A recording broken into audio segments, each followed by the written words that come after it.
All right, so in modeling equations of the type p over 2 minus 1 equals 4, right, they're a little bit different now because we have a denominator here. And the first thing I'm going to look at is just how to model these types of equations.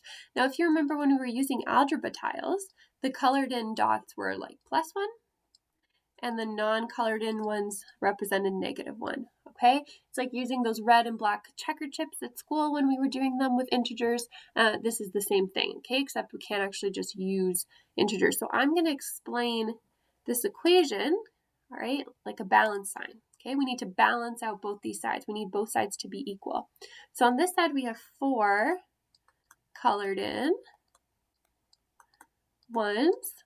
On this side, we have a -1, so a non-colored in one.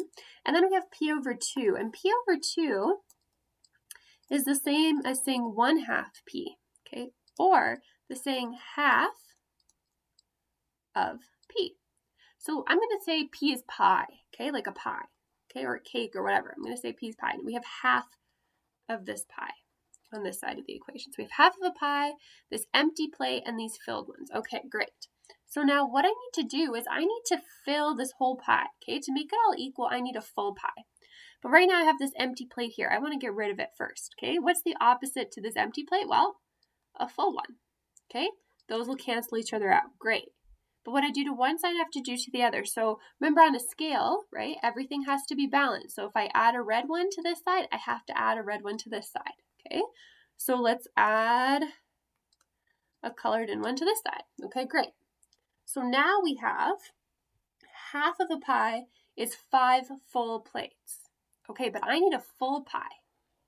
So if I know that half of a pie is 5 full plates, then the other half of a pie has to be 5 full plates. So in total, the full pie is going to be 10 full plates. And if we model that, 2, 3, 4, 5 colored in plates is half.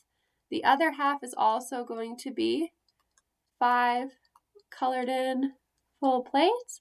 And together that gives us 1 whole pie. So p, whole pie, is going to be equal to 10. And that's how we would model these types of equations. Now, your next clue for our murder mystery is that Miss Himzel really likes glittery things.